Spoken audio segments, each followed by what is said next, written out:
Չեք կարծում, որտեղից է գալիս մեր ամենակարող շարժիչ ուժը՝ էներգիան։ Կա գիտական փաստ, որ մեր էներգիայի 95%-ը արտադրվում է միտոքոնդրիումներում։ Դրանք մարդու օրգանիզմի մեջ ներկառուցված միկրոէլեկտրակայաններ են, որոնք ունեն գերհզոր լարում։ Միտոքոնդրիումի էլեկտրական լարման աստիճանը համեմատելի է կայծակի էլեկտրական լարման հետ։ Միտոքոնդրիումի 1 գրամը ավելի շատ էներգիա է արտադրում, քան արևի 1 գրամը։ Միտոքոնդրիումները մարդու օրգանիզմի գործարաններն են, որոնք արտադրում են էներգիա AF-ի տեսքով։ Ինչ է AF-ը? Ադենոզին երֆոսֆատ։ Աշխարհում գոյություն ունեցող բոլոր կենդանիները, սկսած միաբջիջ ամիոբայից մինչև մեծ կապույտ կետ, օգտագործում են AF-ը իրենց էներգետիկ կարիքների համար։ Բայց հետաքրքիր է,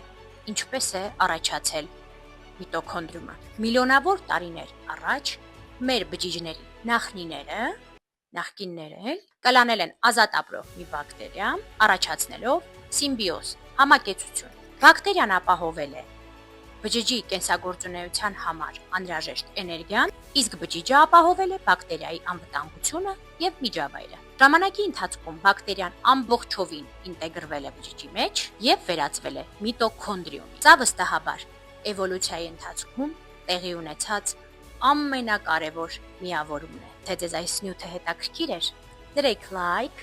կիսվեք, որ բոլորը իմանան ինչ է միտոքոնդրիումը եւ որտեղից է գալիս մեր էներգիան։